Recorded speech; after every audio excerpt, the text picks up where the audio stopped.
Bismillahirrahmanirrahim. Alhamdulillahirabbil alamin. Baca.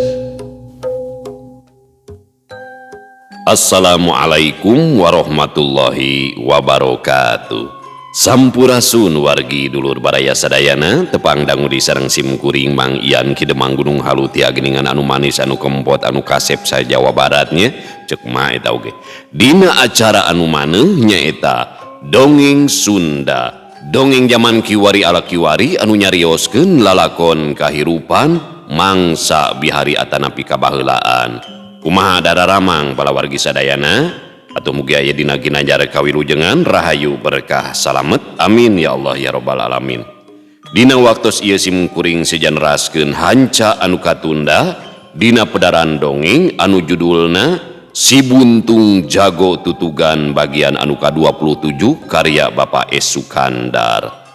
Kumaha salajengna ilalakon si Andi denya aduh anu pegat duriat ka Nyi Euis deudeuh teuing nya jaba eleh gelut ku si Ruyung Kawung nya katurug katit katutu jaba pas rek ngawin Nyi Tarsiah ku sabab karunya pedah reuneu ditolak di ku Nyi Tarsiah. Tapi dina episode ayeuna teh rada ramenya pala wargi munculna sosok anu ditunggu-tunggu ya, sosok legendaris ya, sosok kunci nyaeta Aki Musani. Tak kumaha salajengna ilalakon Si Buntung Jago Tutugan teh ulah ka mana-mana tetep manco di channel YouTube-na Kisah Tanah Sunda. Namun satacana dilajeng kade ulah hilap nu tacan subscribe kana YouTube-na simkuring Kisah Tanah Sunda nya mangga di subscribe heula oge aya Kidemang Gunung Halu anu nuju ngahanca dongeng Rajapati nya karya Kang Cepi eta penuh misteri oge dina YouTube-na dongeng Sunda Mang Ian insyaallah bakal dilajeng deui dongeng-dongeng anu enggal nya bari ngantosan dongeng-dongeng nu masih katunda nya doakeun pengarangna Kang Rompi sing sehat sing tiasa majeng deui dina pedaran dongeng saninten Mas Dewi Skartaji. Anu parantos subscribe-na simkuring ngaturkeun ibu nuhun laksa ketika bingahna tumugi sing tiasa janten rencang nu ngahibur ka pala wargi sadayana nya. Kanggo ibu-ibu bari masaknya segegerohna, kanggo bapak-bapak bari nyantai nyikopai udud samsai ngabaheulai nya. Oge daripada melaan di tempat konveksi bari ngajait motong obrasna, di tempat cukur asgar, di pasar, di pabrik, di kantor, di perjalanan bari nyupiran pokona mah kadulu-dulu nu aya di lembur baraya nu aya di kota oge di pangubaraan. Kumargi teu sakedik wargi-wargi urang nu aya di luar daerah bahkan di luar negeri sok mararanco dina pedaran dongeng Sunda Mang Ian teh sarjanten rencang damel landong katineung cenah oge ulah hilap di like di komen sareng ulah di skip iklan ada bageurnya tah saumpamina nu ngaros kahibur ku pedaran dongeng simkuring da ieu sanes dina radio nya sapertos zaman kapungkur ieu mah etang-etang ngahirup-hirup deui konten klasiknya gitu khususna ngamulai seni budaya bahasa Sunda dina widang dongeng Sunda di zaman kiwari saumpamina ngaros kahibur hoyong apresiasi tiasa kena nomor dana ita sabaraha we 2000 we nya etang-etang wewe parkir pan gitu kanggo meser kuota meh tiasa ngupload sareng live nya sareng nalika urang resep ngadoakeun batur saleresna eta doa uih di ka urang sadayana. Ieu pengarang dongeng teh tos ngantunkeun dina tahun 80 kabayang lamun urang sasarengan ngintun hadiahnya mangrupi aosan Al-Fatihah da gratis eta tangtosna janten hiji kabungah kanggo Bapak S. Sukandar atuh pamugia hiji mangsa Allah ngahadirkeun makhlukna kanggo ngadoakeun urang ieu berkahna Al-Fatihah sing janten wasilah nya dibukakeun panto rezeki disehatkeun diberkahkeun rumah tangga umur ilmunya kula warga tah kitu pala wargi ususon ila ruhi ahlil kubur Bapak S. Sukandar Allah magfir lahu warhamhu wa'afihi wa'fu anhu syaulillahi lahum al-fatihah a'udzubillahi minasyaitonirrajim bismillahirrahmanirrahim alhamdulillahi rabbil alamin arrahmanirrahim maliki yaumiddin iyyaka na'budu wa iyyaka nasta'in ihdinas siratal mustaqim siratal ladzina an'amta 'alaihim ghairil maghdubi alaihim waladdallin amin. Oge ka pengarang-pengarang nu sanesna Kang Rompis Kang Cepi nya oge nu sanes nu teu kasebat pamugia sing janten ladang amal ku ngahibur hapunten teu tiasa nya nyugemakeun sapertos halna pengarang-pengarang kapungkur anu tangtosna dipeser nya karya dongengna teh ku sponsor simkuring mah da gratisan ieu mah nya niat sejak ngabungahkeun gitu. Supados tenyang kolong tingkana waktos hayu urang sami-sami ngalajengkeun ieu lalakon si buntung jago tutugan bagian ke-27. Mangah kaparayun sadayana wilujeng ngadangukeun preng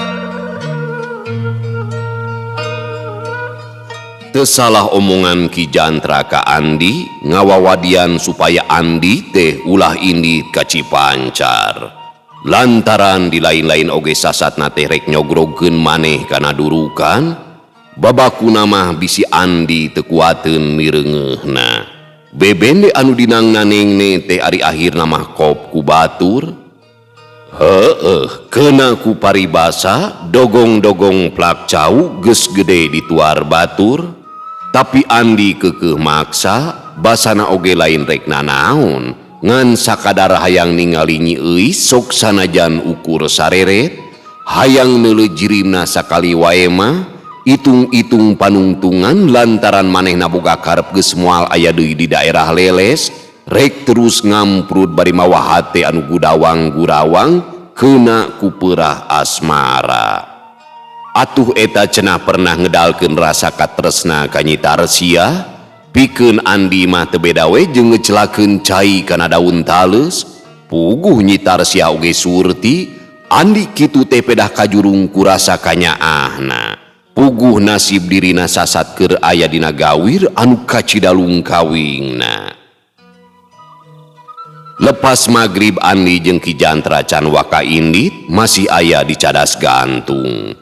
Rek indi teh ngadon dirarasakeun puguh tadi mah moal rek nanaon iwal ti hayang nempo beungeut Nyi Euis wungkul tapi geuning bukti nama can naon oge hatena mah geus ngaheab ngabarengan eundeurna dada anu diakibatkeun ku ratugna jajantung ku kitu mah saha anu kuat kikindeuan dipimilik deungeun ulah-ulah hatena mah hayang ngarebut inya paribasa melak seureuh dina hunyur kumaha piakareunana bebereuh direbut batur kumaha piakaleunana. Kade jang Andi sing tiasa nahan diri ujang. Ki Jantra ngawawadian ngarasa paur bisi Andi ngaberung nuturkeun nafsu bisa kumaheun iburna ulah-ulah engke teh ngadegkeun rerempon moal atuh Pak mugi cing percanten we paling oge rek ngaedankeun munding ceuk Andi ditungtungan seuri bari norobos kanu bala masih eling abdi teh moal kabawa ku sakaba-kaba nya saya atuh upami gaduh emutan kitu mah jang Andi risi panginten bapak teh nya sieunkeun aku mamalana is sanes kitu tapi anu kedah diemutan teh sepuh jang Andi nyalira ari kedah ribut-ribut kitu bapak teh moal ngejat ajan satunyang beas oge satuntung anu dibelaan masih tagen mah nuhun Pak katampi pisan. Andi rada ngageuri ngadenge pok-pokan Ki Jantra anu sakitu tetomplokanana.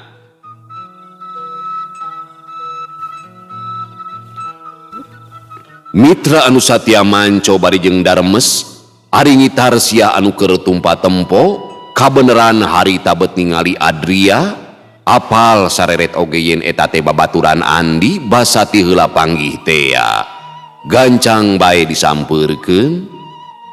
Pak Sahanya Abi Itar Pak Nyi Itar sareng saha Adriananya semu kaget terus nyampeurkeun. Abdi we seueuran ari tilmur mah dupi Kang Andi aya ka dieu Pak.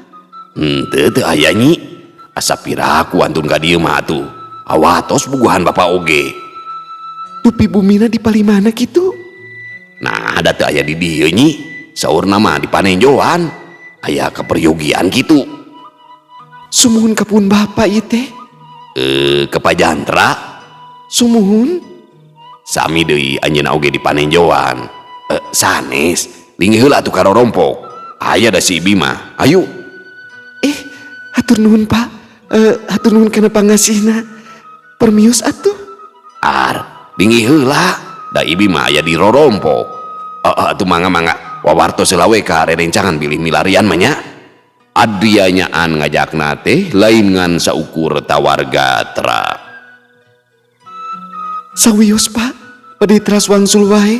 Bilih wengi teuing. Nyi Tarsiah teu beunang di aku, teu nunggu jawaban deui, leos bae Indi ti hareupeun Adria.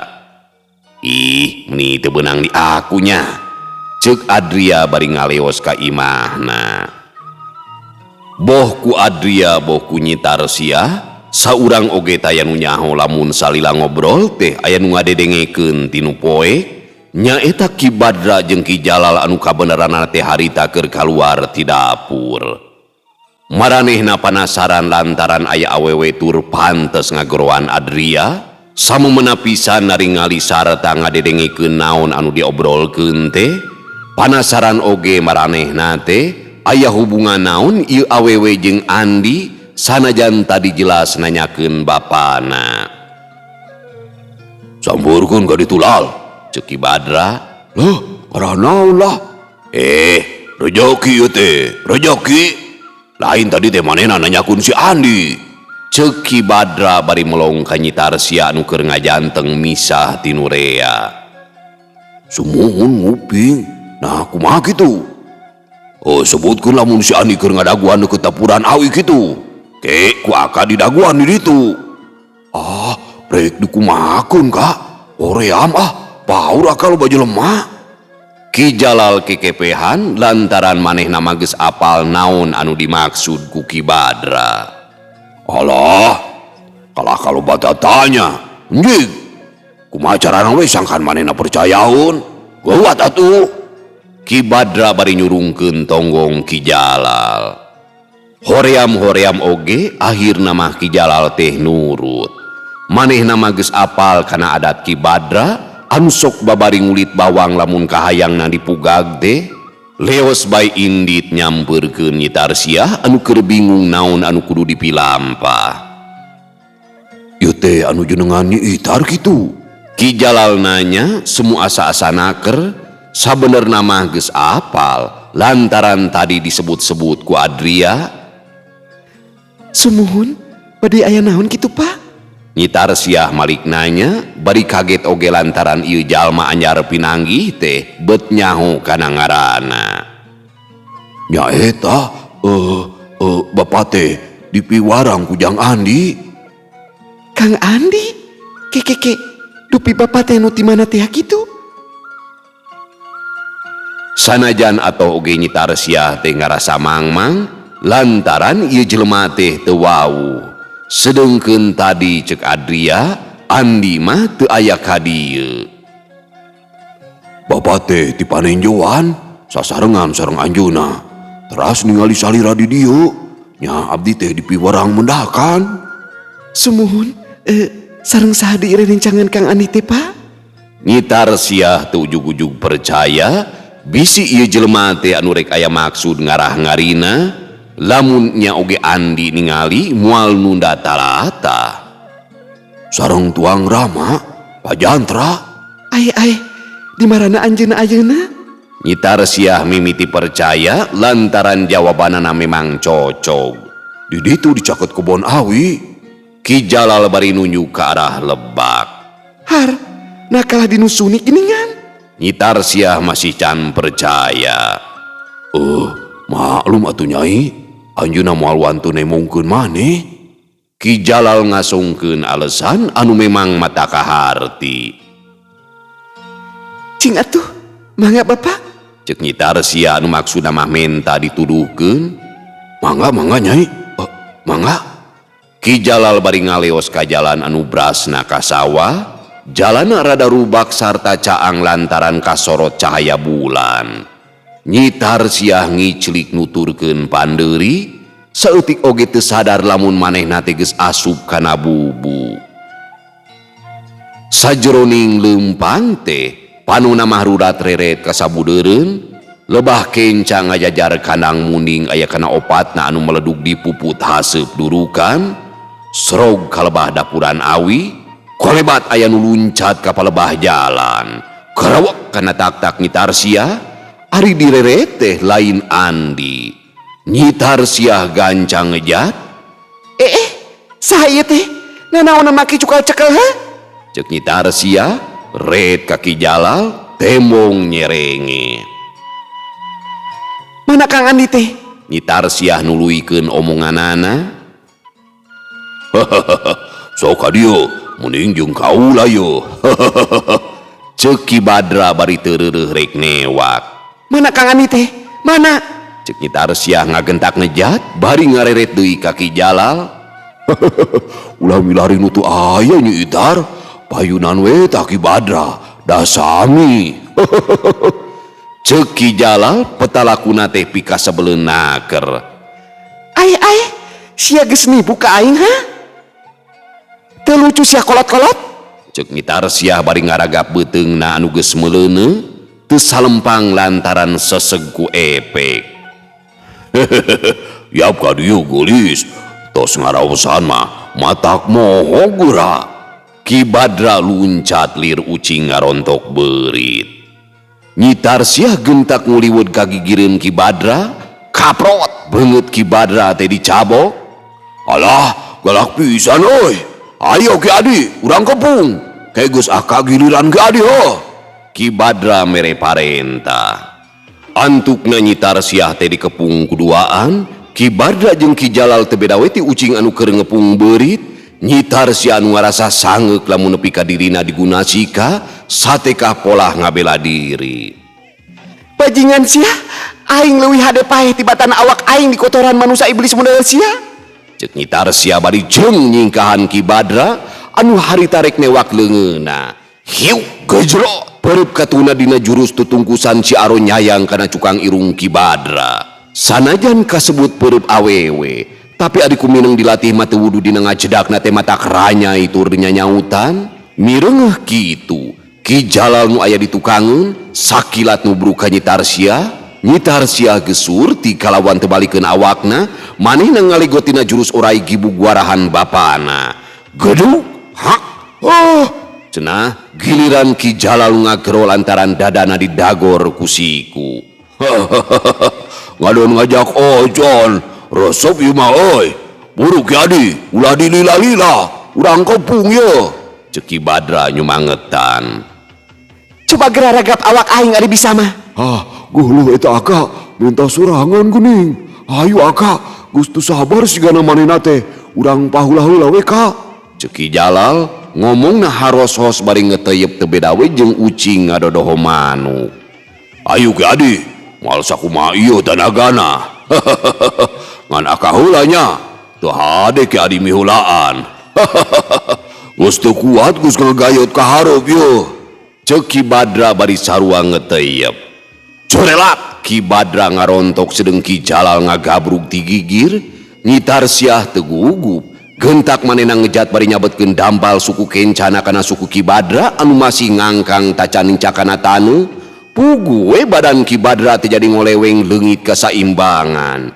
Bareng jeung eta, Nyi Tarsiah malik sabrut ngirimkeun panimpugna, tapi sareret kabireungeuh ku Ki Jalal ngagabrug ti gigir, lep Nyi Tarsiah ngalelepkeun awakna. Kalayang gapruk wae manehna ngrekeb Ki Badra anu masih jajarig jegan. Sangkaan Ki Badra mah anu ngarontok teh Nyi Tarsiah, ku kituna barang gebut manehna labu sarta badana katindihan ku Ki Jalal, ngagentak manehna ngagurinjel hudang, sele bae Ki Jalal teh ditumpakan bari didedet-dedet. Samarukna Nyi Tarsiah meureunana, Ih, nanaonan ieu teh Aka? Ki Jalal bari adug-adugan. Ki Adi ieu teh. Badul teh. Ki Badra ngadon iirihilan, korejat manehna hudang maksudna marek narajang deui ka Nyi Tarsiah. Tapi lapur lantaran tadi oge barang Ki Jalal jeung Ki Badra keur patumpang tindih, Nyi Tarsiah mah geus ngablecet nyampeurkeun raramean. Kabeneranana teh ari Rongheap Andi jeung Ki Jantra nu datangna susulumputan, ret ka Nyi Tarsiah anu kakaramu cenghis di jalan leutik, ngagentak disampeurkeun, duanana hari wes-wes nanyakeun naon sababna nu matak Nyi Tarsiah aya di dinya. Nyi Tarsiah lain ngajawab, kalah kapok nyaritakeun kajadian anu bieu karanapan di hanapeun dapuran awi. Geus teu nguruskeun deui kacape, Andi jeung Ki Jantra belecet bae maranehna lalumpat ka jalan urut Nyi Tarsiah tadi. Sedeng Nyi Tarsiah kalah terus deui bae nuturkeun, ari breh teh tetela aya lalaki duaan keur laleumpang, ari disidik-sidik tetela pacalang si Husein. Ieu mangkulukna nu kurang ajar teh. Teu anta parah deui, saburut bae Andi narajang, tuh perut katuna nimpug kana cukang irung Ki Jalal, jebrod disusul ku leungeun buntung na ngahanca dadana Ki Badra. Kontana tu duanana ting carungkel teu beda we tinu dibentar ku gelap. Ah, tolong, aya bangsat ngamuk yo, tolong. Ki Jalal ngagorowok bari maksakeun hudang sarta berengbeng bae lumpat bari sungutna terus gogorowokan. Sedengkeun Ki Badra sanajan bari sosolontodan, manehna oge maksakeun nuturkeun Ki Jalal.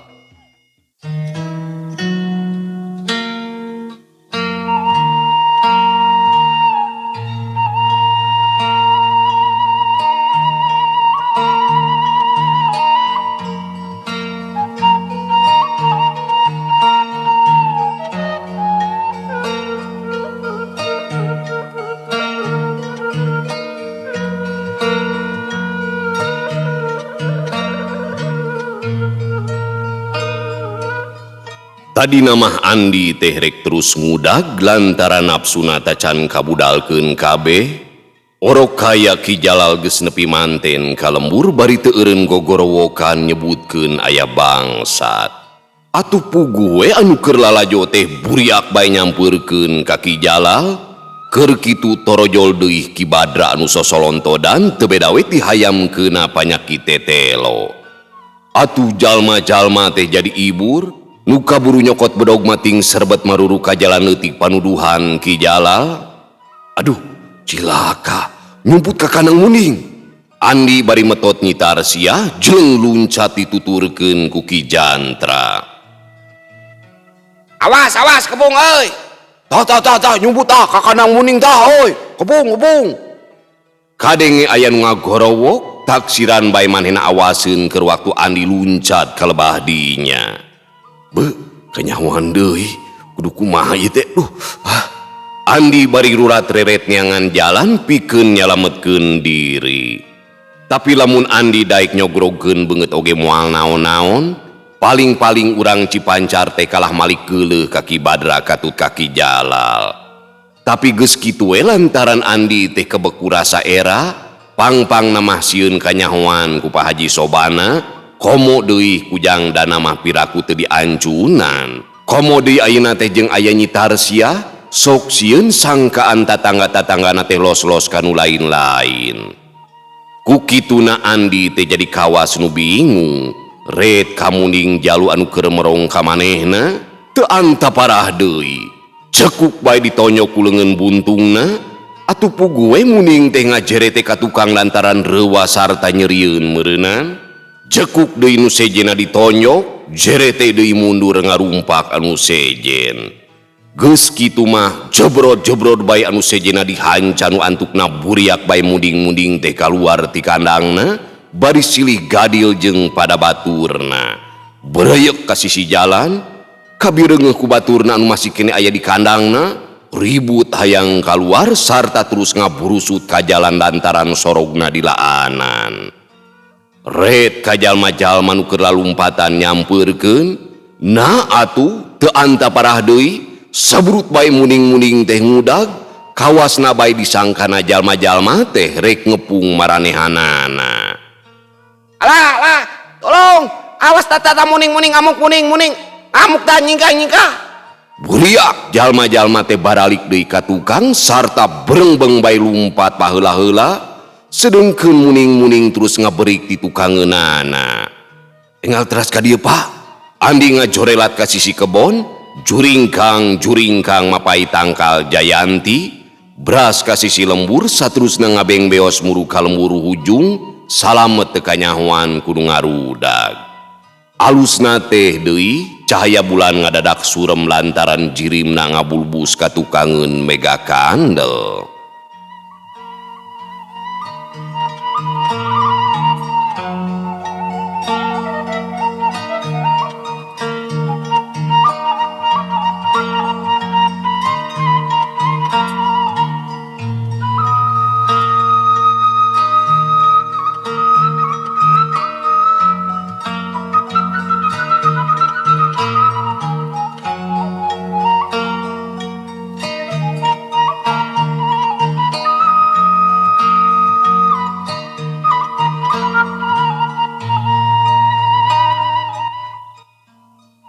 Lain deui Andi ngarasa reuasna ngalakon di kepungku jalma batur salemburna, da eta we gegebeganana oge teu punah ku saminggu, lain lantaran ku sieun tapi ras ku wiwirangna lamun segaharita manehna kanyahoan. Kitu soteh ceuk anggapan manehanana, da ari anggapan urang Cipancar mah moal boga sangkaan naon-naon, paling-paling Ki Badra jeung Ki Jalal anu pada nyarekan ku urang lembur. Gagabahna keur make nyebutkeun bangsat ka Andi, tapi nya eta atuh ngaran jalma nu keur baluweung, tempo-tempo tindakanna teh estuning teu matak pikahartieun. Andi teu lila di lembur hujungna teh, dius bae manehna init kadua Ki Jantra anu maksudna mah reka panenjoan, ti hujung teh negel norobosna ka Kadungora. Kabeneran ari gok teh jeung Mad Dasim sarta pok bae Mad Dasim teh popoyan yen manehna kamari waktu balik ti Jangkurang ningali anu ngabring. Tapi lantaran nempona teh ti kaanggangan, manehna teu sidi ka saurang-saurangna, ngan kana rigigna nu saurang mah apal, moal salah ngora keneh naker. Boa si Jaka jeung komplotanana, Pak. Andi bari neuteup ka Mad Dasim. Muhun, tiasa jantun jang Andi. Kinten-kinten bade kamarana cenah maranehna teh, Pak. Andi jadi ngarasa penasaran. Rupina mah bade ka Jangkurang eta napi teras nonggo ka Tamak Baya. Mad Dasim teu bisa mastikeun ka mana-manana. Tebih ti dieu, Pak. Ya lumayan we jang Andi. Nah bade disusud gitu. Sumuhun, Pak. Bet panasaran abdi teh. Mangga tuh urang sareng we nya. Geus kitu mah bring tiluan ngambah jalan anu brasna ka Jangkurang, laleumpangna ati-ati naker, pokona mah bisi bantrok jeung anu keur diteangan. Maksudna teh rek diintip heula tinu anggang, bisi gok der bae ribut mangkaning itu mah lain saeutik jumlahna. Datang ka Jangkurang, kuncung-kuncung teh ka imah anak muridna Mad Dasim, ari ditanyakeun teh lupu teu nyahun kawasna bae anu ngabring teh langsung ka Tamak Baya, tapi make jalan malibir henteu ka jero lembur. Geus kitu mah bring deui arindit deui, katambahan ayeuna mah ku Odi nyaeta muridna Mad Dasim. Ngahaja jalanna teu negel ka jero lembur tapi malibir ku kurubutan kanu bala. Ngan Odi anu terus ka jero lembur teh ngahaja sina misah lantaran manehna mah geus wawuh deui jeung urang Tamak Baya teh. Maksudna sina sakalian maluruh di jero lembur. Nepi ka mumunggang pasir, ari gok teh tetela karna keur ngariung jeung anak buahna kumpit jumlah jamle aya 10 urangna. Puguh we pikeun Ki Jantra katut Mad Dasim mah lain deui ngarasa seberna. Lantaran ieu teh lain lawan enteng-enteng. Tapi ari pikeun Andi mah anu memang geus neuneun hate ka ceuceub anu lain di kieuna, manehna mah geus teu nolih lobana lawan, ari gok ari sabrut bae manehna narajang anu diburu teh karna jeung Bahrowi anu harita kabeneran diukna keur ngarendeng. Untung ngejat si ayeuna mah Jaka, Bahrowi, urang balitungan deuleu dosa-dosa Andika teh. Andi tandangna teu beda we ti banteng bayangan, disusul ku brabruna anak buah karena ditemragu jurus gelap ngampar. Ngan karena jeung Bahrowi anu salamet teh lantaran rikat duanana ngejat. Si buntung nganterkeun nyawa euy. Hayo kadinya kareku. Ceuk karna marentah ka anak buahna. Atuh teu talangke deui, rob bae Andi Ki Jantra katut Mad Dasim teh pada ngaraponan, dikepung wakul buaya mangap. Tapi ani ngagentak ngablesat keluar tina kepungan lantaran manehna make hayang yang harapan karena jeung Bahrowi anu geus dianggap musuh bubuyutanana. Padaran kadinya tah si jantan teh wigena ceuk karna nyorowo ka wigena bari jeleng luncat kanu anggang lantaran kabireungeuh Andi nyebrut ka manehna. Karena anu biasa sok hoak nangtang patutunggalan teh sakali ieu mah ngadon ngahucukeun anak buahna, memang manehna geus ngarasa seber ku wosena Andi. Kapan bieu oge najan dihancak ku jurus badak Cihea, Andi teh teu kerel-kerel. Hiu hiu genep bedog ting hariu kabeh madhab di usian panarajang anu rek ngahanca badan. Andi ngaleupkeun awak bari dinangan sakicep manehna ngagunakeun jurus londok malih warni. Jorela Andi leupas tina kepungan bari nyamberkeun siku-sikuna kana beuteung Sarkowi jeung Jimpo. Kontana tuduhanana ngoceak, sanajan beuteungna teu nepikeun ka bedah, tapi nyerina mah teu bisa dicaturkeun. Atuh anu sejena gentak nararik bedogna lantaran lamun teu kitu tangtu geus silih kadek papada baturna. Ulah ngeunah-ngeunah sia Jaka. Andi tetep hayang ngadu jajaten jeung karna sedeng rek ngahanca Bahrowi oge rada hese lantaran manehna mah dina narajangna teh bari nyumput tukangeun baturna. Yap ka dieu buntung, ari geus teu lebar makana nyawa ye. Ka dieu euy.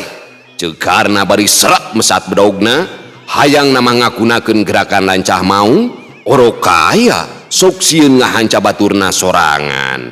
Ari rek ngajak patutunggalan, hatena seber sok sieun gerakan lancah maung teh gagal. Dius bedog karena nyorocos rek nobros dada, Andi rikat mapagu gerakan capit hurang. Kerak polonyon bedog karena leso tina cepenganana sarta pluk wae murag. Ukur sakit pangabisa sia teh Jaka. Ceuk Andi nyebrutkeun leungeun buntungna, tapi teu tukang karasa aya angin anu nebak. Ku kituna Andi ngagro bari ngalelepkeun awak sarta malika Bahrowi jeung Cumanta anu keur ngahmbatkeun bedogna. Jorela Andi kagigireun Bahrowi bari nakiskeun siku-sikuna. Hiu gejrot leungeun buntungna teu misdeui ngahanca careham Bahrowi. Wah! Bahrowi ngagero jedak badana neunggar Jumanta. Andi pindah tempat. Hiu cuburot leungeun buntungna ayeuna mah ngahanca pepeuteuyan Jumanta. Jumanta ngagerung teu beda we jeung Bahrowi. Keat deui Andi narajang kadulmanan jeung Ardasim anu keur mapah Jimpo sarta Sarkowi anu tadi kasabet ku siku-sikuna. Buntrang dua sirah diberi hadiah takolan siku-siku. Saterusna Andi narajang ka karna anu keur molohok nempokeun. Giliran si ayeuna Jaka. Andi nyorowok karna teu nembal, lep ngalelepkeun awakna dina gerakan sero nyusup nguliwet kagigireun lawan bari nyamberkeun peureupna. Andi ngarempot bari nakiskeun leungeun buntungna, tapi Bahrowi jeung Jumanta geus harudang ngagentak narajang deui. Mun Jumanta mah ngagunakeun bedogna, Bahrowi mah ngagunakeun pecut janget anu dijieun tina buntut sarta kulit munding anu langka digunakeun. Ceter, wuk kuriweuh tungtung pecut meulit beuheung Andi, puguh lain deui Andi ngaranjugna. Ngagentak manehna malik bari narik sakuat tanaga anu meulit kana beuheungna sangkan teu kagusur. Keur kitu kalebat bedog Jumanta rek ngahancak kana sirahna, gentak Andi ngagilek sanajan bari kaku manehna masih bisa nyalametkeun sirahna. Bareng jeung eta ku manehna pecut dicentok, polonyon leso tina leungeun Bahrowi. Tapi tacan oge Andi nyeunghap, Ardasim sarja jeung Jimpo sakilat narajang babarengan, Andi gentak ngejat kana lolongkrang anu kosong. Sedengkeun pecut Bahrowi anu meulit kene dina beuheung teh jadi meulit kana sukuna, atuh teu anta parah deui. Kedebut bae Andi teh labu pikeun nyalametkeun dirina kapaksa atuh manehna teh kudu gogorentelan. Tapi ku manehna teu katiten yen ngagorentelna teh ka pelebah gawir anu kacidalung kawingna. Gedug awakna ngabadug gana tunggul. Ari rete Andi lain deui reuasna lantaran gigireunna teh gawir anu nang tawing.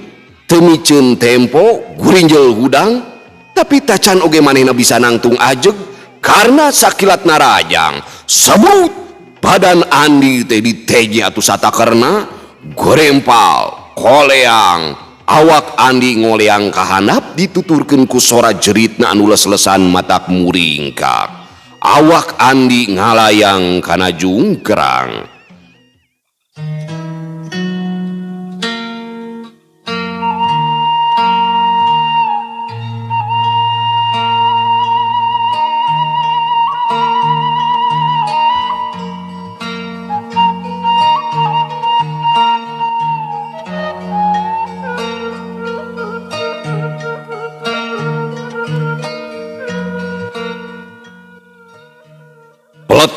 Peletok, kereke, soradahan anu dipotongkeun, kurumui katenyo jirimna ukur samar-samar, lantaran kahalangan kureremetan sarta dahan-dahan daleutik anu patulaya. Puguh di dinya teh kaayaan kacida harieum ku tatangkalan gede leutik meuning ngaeud. Tapi geus bisa dipastikeun yen eta teh jelema Aki Musani salah saurang pangeusi kampung Tambak Baya. Harita teh manehna keur ngalasulu kitu ukur mulungan regang jeung pangpung anu gararing sarta nu saimbang jeung tanaga anu geus maju karopo. Kitu soteh ceuk sangkaan disaluyukeun jeung umurna. Tapi ari katingalina mah masih keneh cangker, teuing perbawa badana anu leutik pecekrek, awakna buligir, kampretna dibuleun ku samping anu dibebeurkeun dina cangkengna. Tonggongna herang pangaruh baseuh beueus ku kesang tur kasorot panon poe. Sakitu bebeunanganna geus ngahunyud oge tetep we Aki Musani teh ngimeutan pangpung anu memang patulaya, bari ngadaguan incuna anu keur ngider neangan sayang manuk pikeun ngarah anakna jang kukuteun.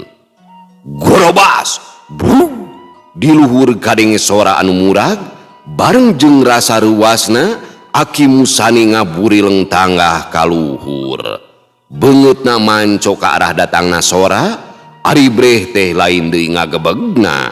Kabireungeuh aya jelema nyampai dina dahan tangkal, dina beuheung ngabeulit siga tali anu ngambai ka hanap tapi siga aya gagangan. Lamun harita aya nu ningalikeun, tangtu bakal dua kalina ngarasa kaget. Kahiji ku ningali jalma nu nyangsang dina tangkal kai, kaduana kaget ningali gerakan Aki Musani anu sanajan geus rarempo katingalina. Sakilat awak Aki Musani ngaplesat ka luhur, teu beda we jeung anu disedot ku angin puyuh. Memang bener, harita Aki Musani teh ngagunakeun jurus angin puyuh, celek sukuna namleg dina dahan anu disangsangan hiji jalma. Nu nyampai teh kadenge humargung, tapi panonna mah tetep peureum. Geuningan leungna buntung sabeula jeung ieu aya pecut anu ngabeulit sagala deui. Geurentes Aki Musani bari tanggah ka luhur, nu katempo ukur remetna tatangkalan dina biwir gawir. Ieu mah sigana aya nu mahala, tudus rek ditulungan. Tapi nah bet beuheung anu dibelitna lain sukunya. Cingan. Aki Musani ngudar pecut anu meulit, gerewek awak, gajeleng manehna luncat ka handap bari mangku Andi, terus digolerkeun dina jujukutan sina nyarande kana tumpukan pangpung.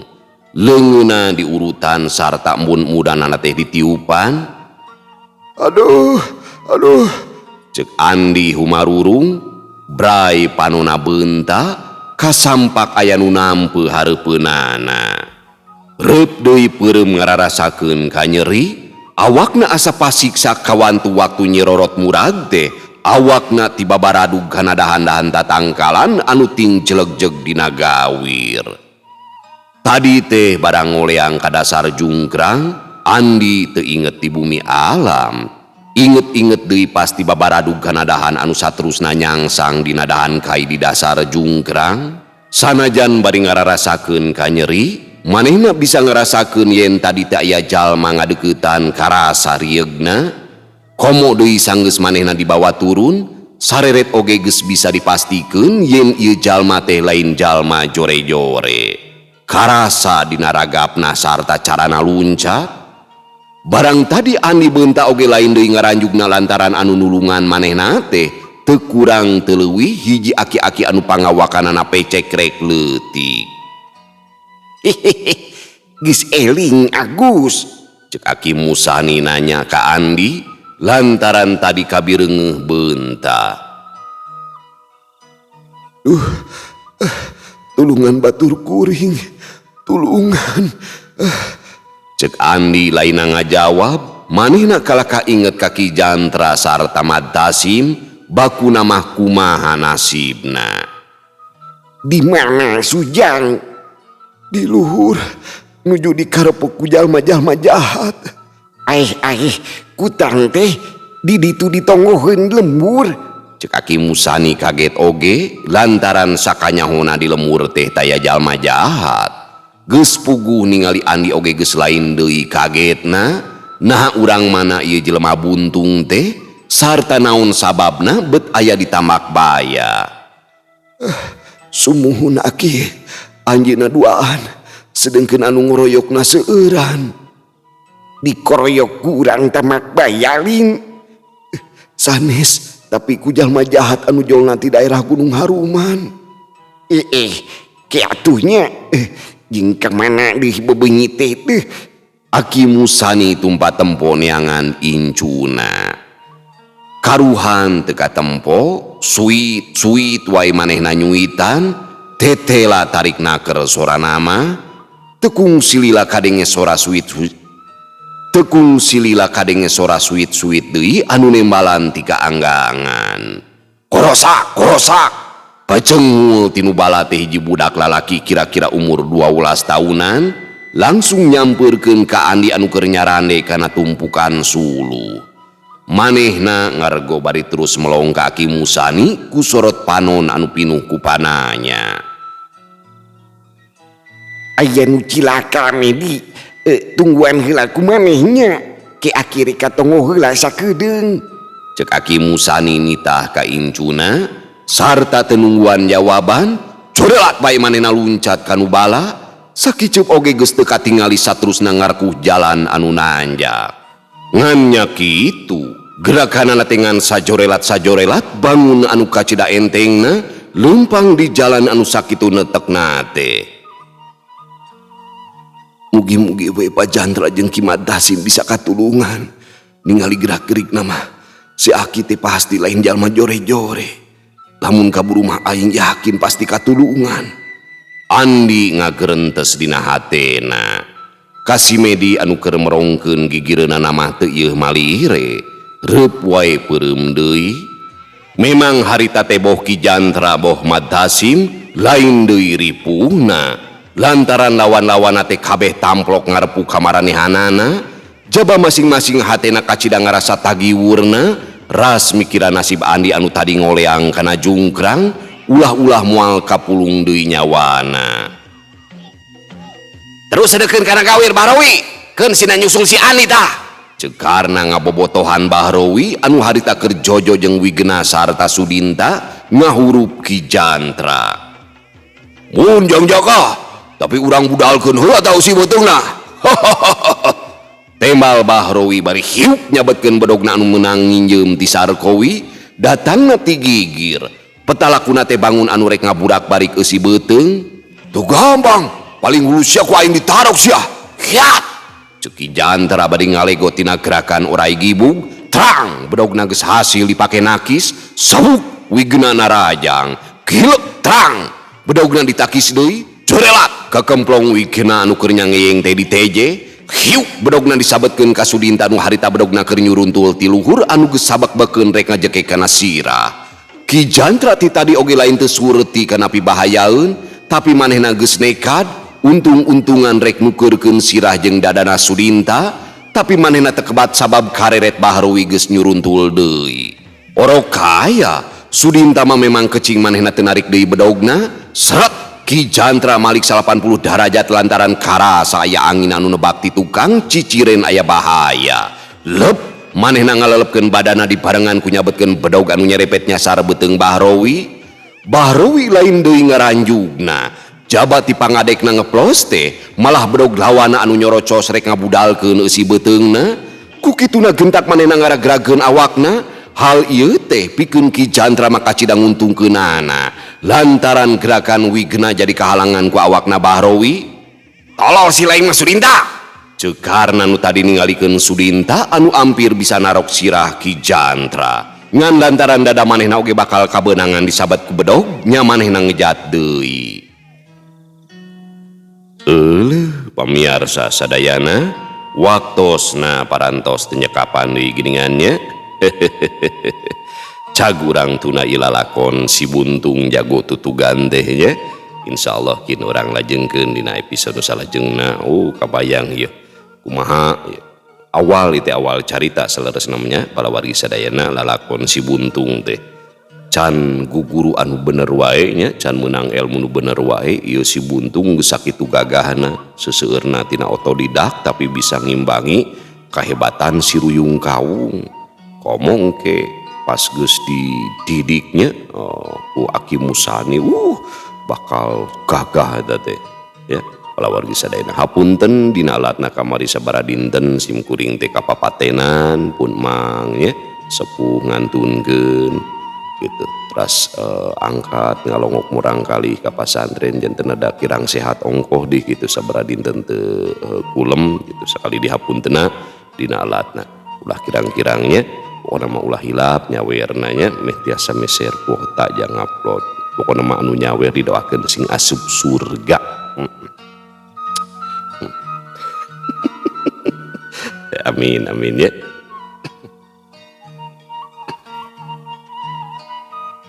Anu teu nyawer didoakeun sing asup angin. Angin hitut. Cag urang tuna dihanyuang siang urang teu dihaneuleum sieum paranti nyokot ninggalkeun mangsa datang kasamber deui. Wallahu muwaffiq ila aqwamit thoriq. Wassalamualaikum warahmatullahi wabarakatuh.